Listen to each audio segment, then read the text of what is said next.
Bretagne 5, c'est la matinale, il est 8h15. Bretagne 5, l'invité de la matinale. Et notre invité en ce matin est Louis-Marie Mauduit, il est responsable Génération Z Bretagne. Et il est avec nous en direct ce matin, il a fait la route pour venir jusqu'à nous depuis la région de Vannes, je crois. Bonjour. Bonjour et bonjour à tous les auditeurs. Alors nous allons parler ce matin de la campagne de Marion Maréchal, campagne donc de reconquête, reconquête qui gagne d'ailleurs un demi-point dans les sondages. On va parler aussi de ce qui fait la différence finalement entre votre programme et celui du Rassemblement National. J'allais dire que ce sont des programmes cousins. Alors, il y a beaucoup de choses sur lesquelles on est proche. Marion Maréchal dit même parfois qu'on est complémentaires, mais on a des différences, je crois, sur la stratégie et sur certaines idées. Par exemple, sur les idées, je pense qu'en économie, on n'a pas les mêmes positions. Le Rassemblement National est peut-être beaucoup plus étatiste.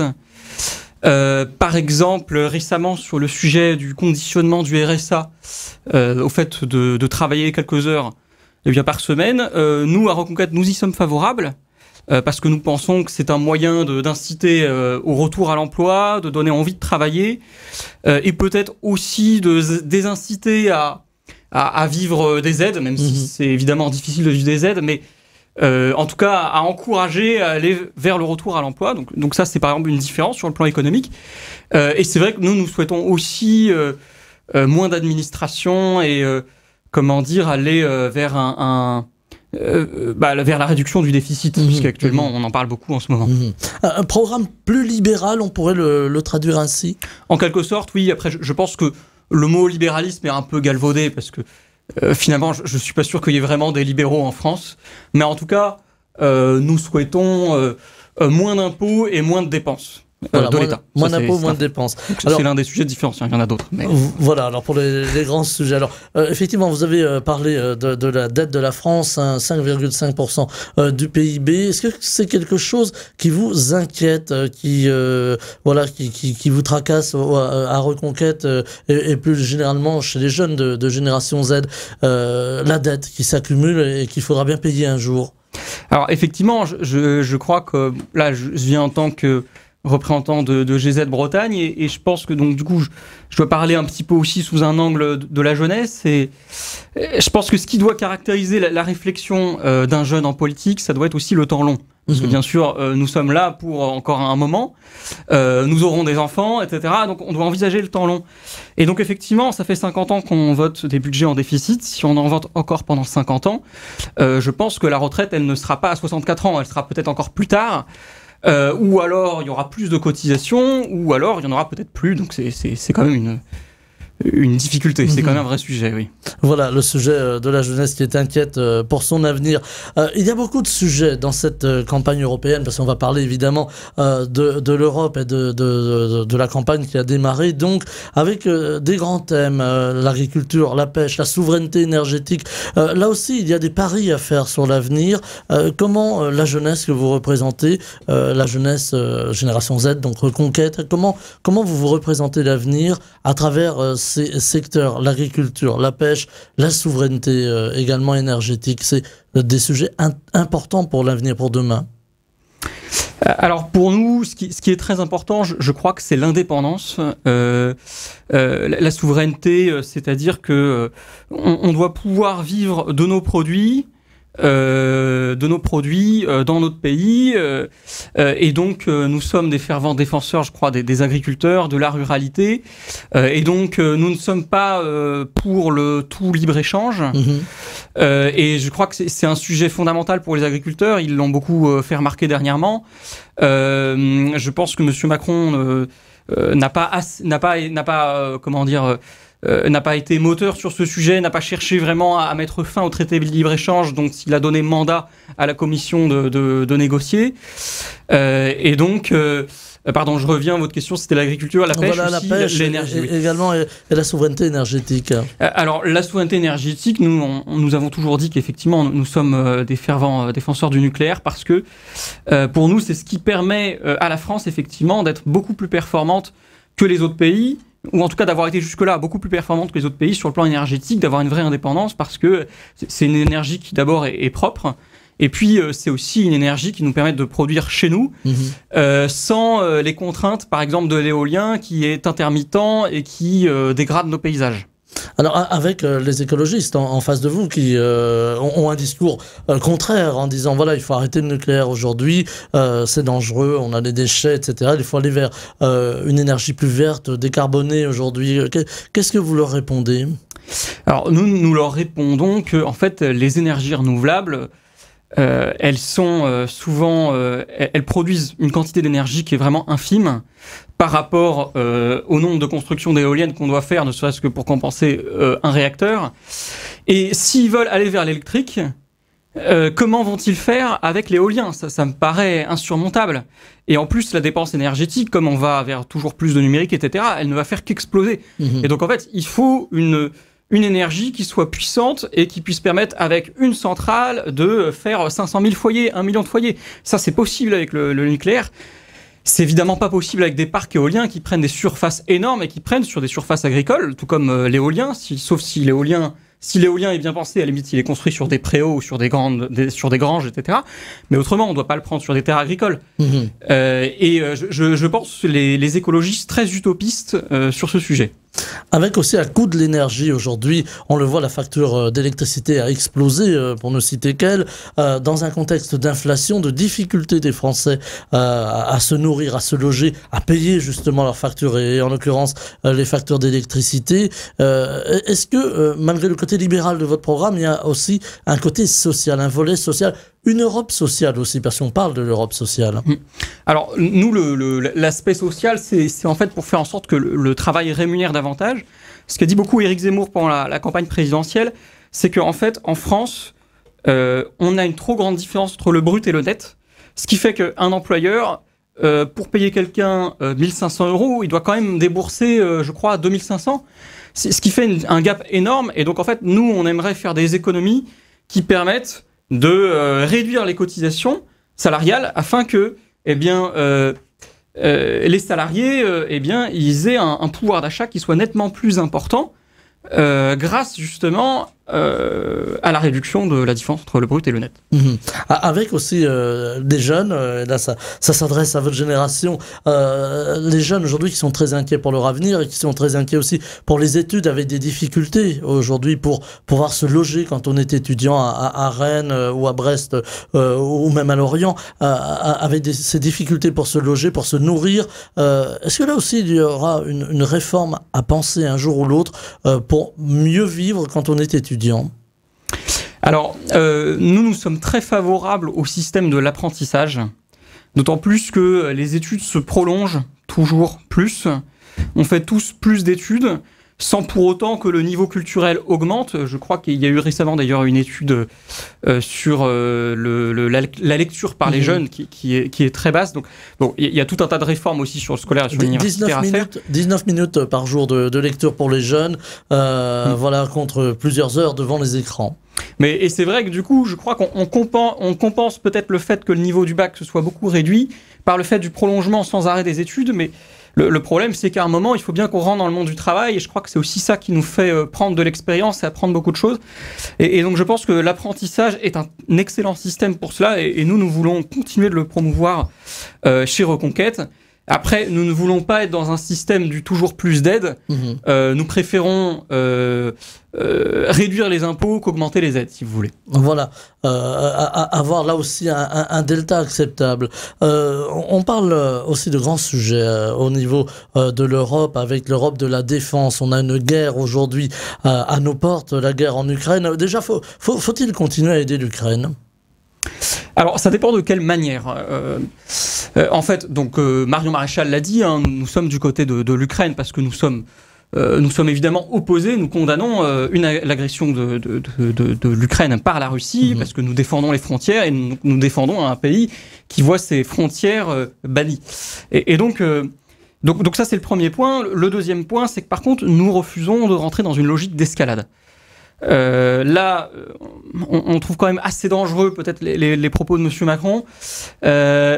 Et puis, s'il y a menace pour les autres pays européens, je crois que raison de plus pour que nous gardions notre industrie de la défense déjà pour nous. Il paraît que nous n'avons que 3 jours à peine de munitions en cas de guerre pour ce qui est de la France. Donc du coup, sur la question de l'industrie, effectivement, nous devons d'abord nous protéger, nous. En revanche, Marion Maréchal l'a dit aussi, nous voulons évidemment aider l'Ukraine sur le plan humanitaire, sur le plan de la reconstruction, et Nicolas Bay a voté le texte, donc Nicolas Bay qui est député européen Reconquête, a voté le texte sur l'aide financière dernièrement au Parlement européen. Donc voilà, ça dépend quel type d'aide en fait. Voilà, donc aide, pas d'aide militaire. Pas d'aide militaire. Pas d'aide militaire, mais de l'aide financière. Avec quand même ces propos, vous les rappeliez, d'Emmanuel Macron sur la possibilité d'envoyer des troupes au sol. On a vu évidemment la réaction des pays européens qui se sont désolidarisés de cette proposition, et surtout la réaction de la Russie où Vladimir Poutine a brandi l'arme nucléaire une fois encore. Oui, c'est pour ça que là, nous devons faire attention quand même au risque d'escalade.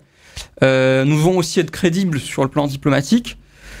Pour ça, il y a les questions de souveraineté, d'indépendance, on en a un petit peu parlé.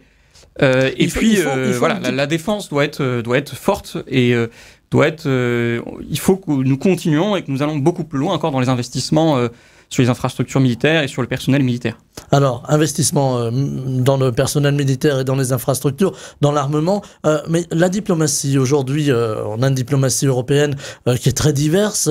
On a l'impression que la France a été très timorée en termes de diplomatie. Est-ce que c'est votre point de vue ?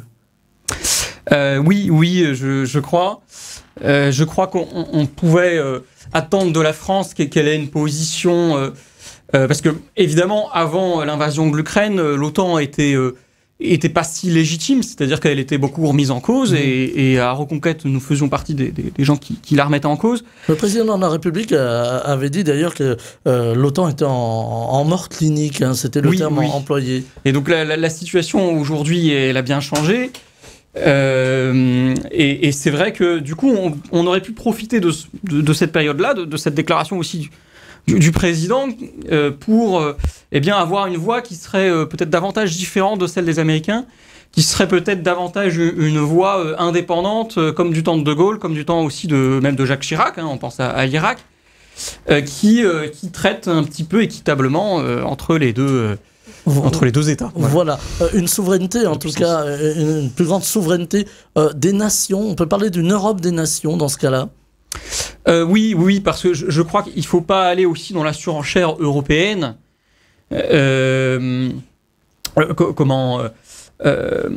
L'Union, je pense que les Français n'ont jamais vraiment voulu une Union européenne fédérale comme Ursula von der Leyen ou comme Valérie Ayer ou M. Macron semblent nous la défendre à demi-mot, hein, quand même. Donc nous sommes pour une Europe des nations, parce que d'abord les Français ont fait ce choix-là en 2005. Nous n'irons pas plus loin que les traités. Parfois l'UE est allée beaucoup plus loin que les traités, et c'est dommageable. Et sur ce qui est de l'Europe de la défense, de la coopération militaire, oui, mais la France doit garder sa position d'État indépendant. Je pense que les militaires veulent se battre pour la France et défendre les intérêts de la France. Récemment, le SEMA a fait une interview dans Le Figaro. Il parle des intérêts de la France, il parle pas de l'Europe, parce que peut-être qu'on n'a pas toujours les mêmes intérêts en Europe, et ça, il faut aussi le prendre en compte. Coopération militaire, mais pas une armée européenne. Voilà, c'est cela. On va parler aussi d'un sujet qui revient souvent dans le programme de Reconquête, à savoir l'immigration. Aujourd'hui, le Parlement européen examine la proposition de réforme du pacte sur la migration et l'asile, qui prévoit d'ailleurs de durcir l'accueil des migrants en Europe. Est-ce que c'est tardif à vos yeux ? Alors, c'est plus que tardif. Et puis, par ailleurs, ce texte, il est très insuffisant et il est même, sur certains côtés, inquiétant. On a une immigration qui est actuellement qui est massive. Ça pose beaucoup d'enjeux identitaires parce que parfois, on ne se sent plus chez nous. Parce que la France est un pays de racines gréco-latines, chrétiennes. On a un patrimoine, on a une culture, on a une gastronomie, etc. Et donc parfois on se sent menacé aussi, mais aussi une crise évidemment sécuritaire. Et on voit bien que je pense que les Français s'en rendent compte qu'il y a de plus en plus de difficultés et qu'il y a un lien quand même entre immigration et sécurité. On va vers le grand remplacement dont parle souvent Éric Zemmour. Oui, ben nous sommes de cet avis. C'est-à-dire que, effectivement, si une population arrive massivement en centaines de milliers de personnes par an, eh bien, nécessairement, on arrive à une situation où une culture qui est au départ minoritaire, donc peut-être anciennement, quand on pouvait accueillir l'immigration italienne, qui était déjà beaucoup plus... Les Italiens sont évidemment déjà beaucoup plus proches que nous, mais de fait, ils arrivaient provisoirement, parfois, souvent, ils repartaient dans leur pays pour travailler, et puis souvent, il y avait une démarche d'assimilation. Et aujourd'hui, on n'a plus ça, et naturellement, on ne peut pas avoir ça, on ne peut pas en vouloir, hein. C'est juste que si on arrive en masse, si un groupe arrive massivement dans un autre groupe, nécessairement, le groupe qui arrive va peut-être s'imposer à l'autre, surtout s'il a une culture qu'il assume pleinement. Je pense ici notamment à l'Algérie qui assume peut-être beaucoup plus son identité par rapport aux Français, où il y a peut-être une crise aussi de l'identité qui fait qu'il y a peut-être de moins en moins de Français ou de Bretons qui se sentent Bretons ou de Français qui se sentent Français. Et donc voilà. Voilà, une crise identitaire et une crise culturelle aussi, on le voit. Vous parliez d'assimilation tout à l'heure ou d'intégration. Est-ce qu'aujourd'hui on a des populations qui finalement ne souhaitent pas s'intégrer et sont plutôt dans un repli communautariste? Je crois que malheureusement, oui, c'est quand même la difficulté. On peut le voir dans des villes en Bretagne, hein. Là, j'étais 3 ans à Brest, où il y a des quartiers où c'est quand même assez identifié au niveau des commerces, au niveau de la population et aussi malheureusement au niveau de la délinquance. On a quand même...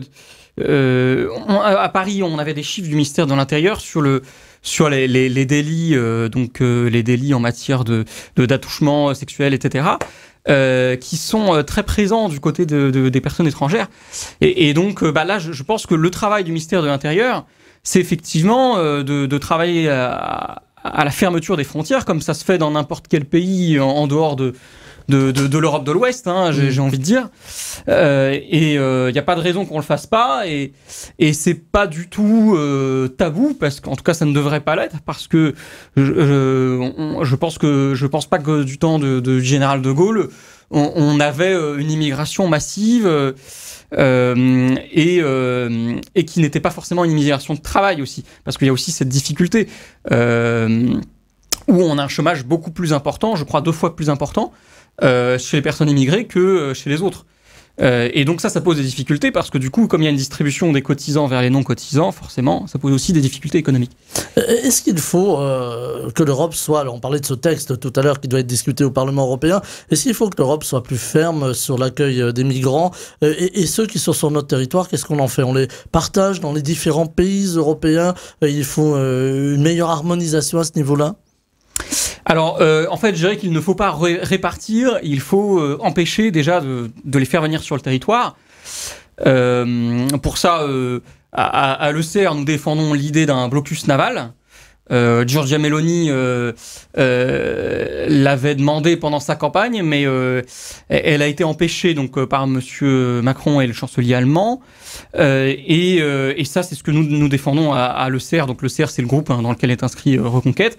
De manière générale, en France, eh bien, nous souhaitons en fait que traiter les demandes d'asile. Donc déjà, l'asile, ça doit être très très limité. Hein, ça devrait être quelques centaines de personnes par an pour les combattants de la liberté, en fait, et pas des dizaines de milliers. Et puis nous souhaitons aussi que, bien évidemment, ceux qui ne travaillent pas puissent répartir relativement rapidement, pas forcément reconduire les visas.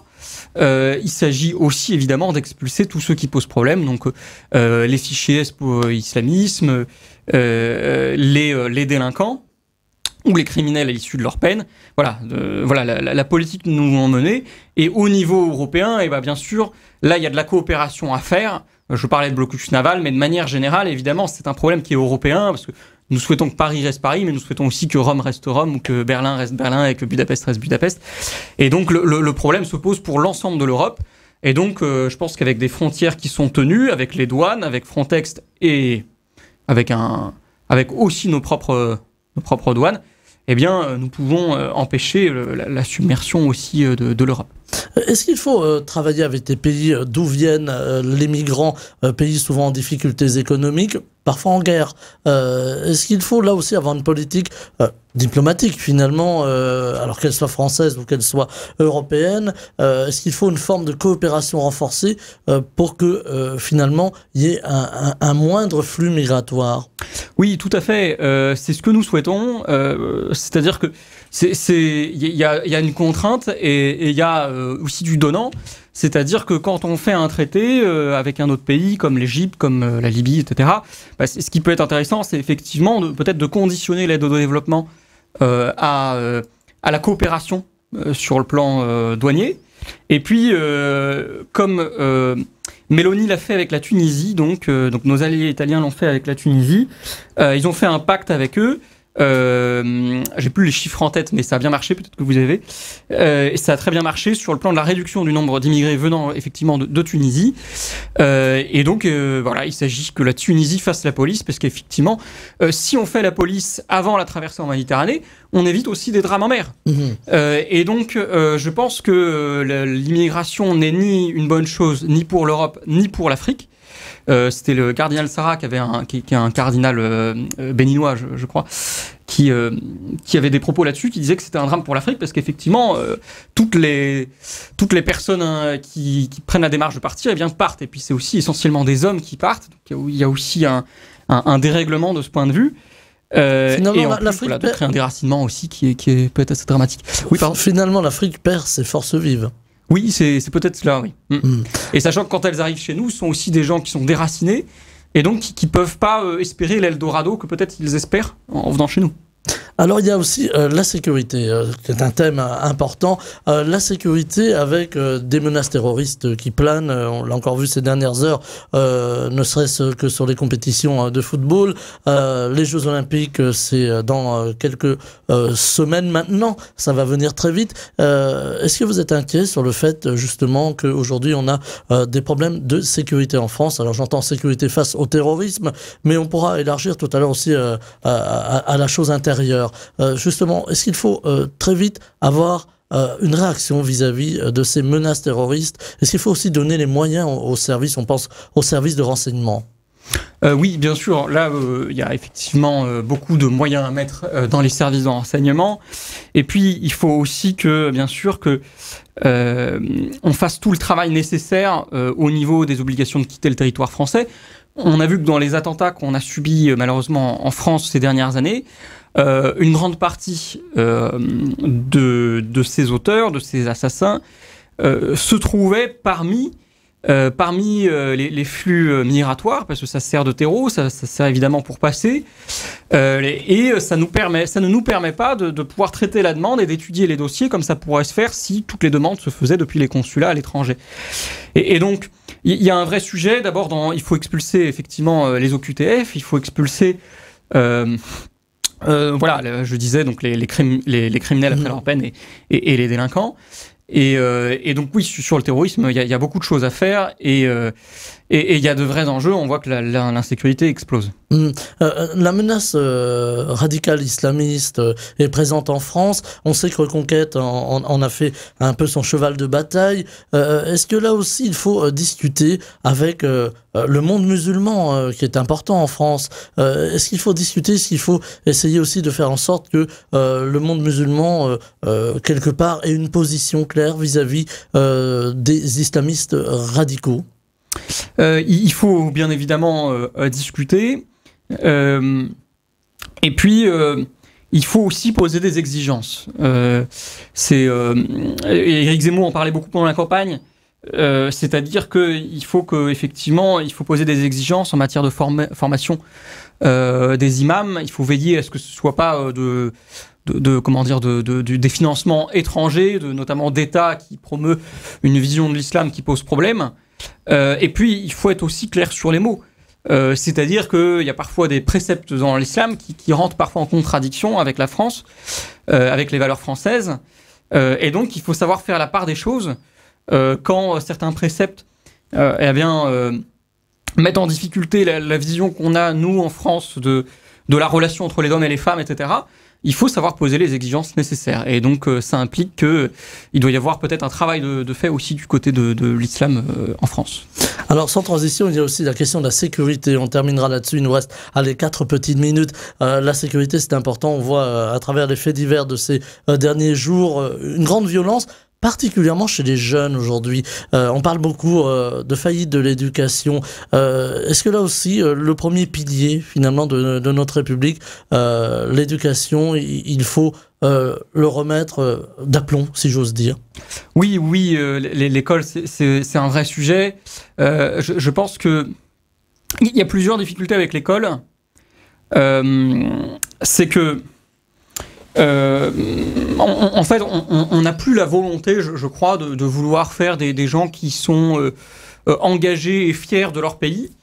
Et ça passait par le passé par effectivement enseigner l'histoire.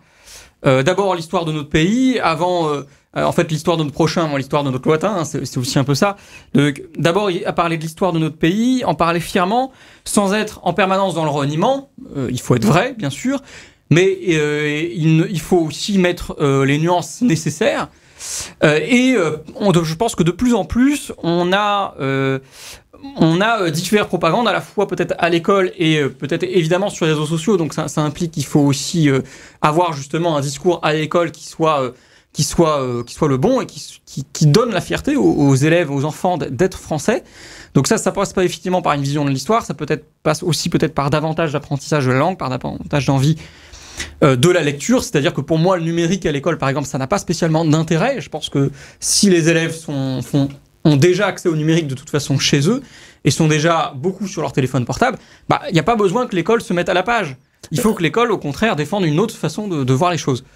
Madame Belloubet a dit il y a quelques heures que finalement l'idée c'était peut-être de laisser le portable dans un casier à l'entrée de la classe pour éviter justement que les élèves l'utilisent. Est-ce que c'est une bonne idée selon vous? Oui, ça c'est effectivement une bonne idée. Après, évidemment, il faut aller beaucoup plus loin et je crois que ça passe aussi par des symboles. Par exemple, nous sommes tout à fait favorables à l'uniforme parce que je crois que ça donne corps, ça donne un esprit de groupe et je crois que le début du patriotisme commence un petit peu par là. Également, et puis effectivement, il faut que les gens se sentent bien chez eux. Il faut donner l'envie, avec la culture. Il faut aussi que l'école forme assez rapidement, c'est-à-dire des gens qui veulent pas rester.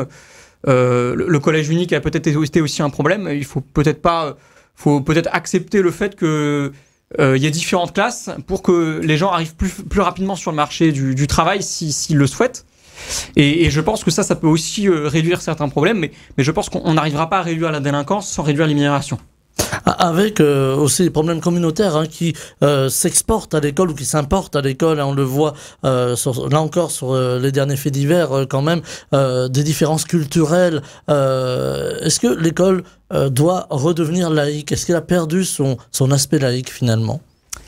Oui, alors en fait effectivement, dans beaucoup de quartiers c'est difficile parce que effectivement on a une population qui est telle que dans la salle de classe, de toute façon, y a une majorité d'élèves qui sont musulmans, etc. Donc après, ça dépend de quelle vision aussi est-ce qu'ils ont de leur propre religion. Mais il y avait des sondages qui montraient chez les jeunes que, par exemple, la place qu'occupait la charia, chez ces jeunes-là, en fait, on voit qu'effectivement, chez les jeunes musulmans, il y a peut-être davantage de radicalité peut-être que chez leurs aînés. Et ça, c'est très inquiétant parce qu'on sait que, évidemment, la démographie, est de leur côté et pas d'une autre. Et c'est là-dessus que l'on va se quitter. Louis-Marie Mauduit, responsable Génération Z Bretagne, était avec nous ce matin en direct. Je l'en remercie, il a fait beaucoup de route pour être au micro de Bretagne 5. Merci infiniment, je vous souhaite une très belle journée. Merci de m'avoir invité.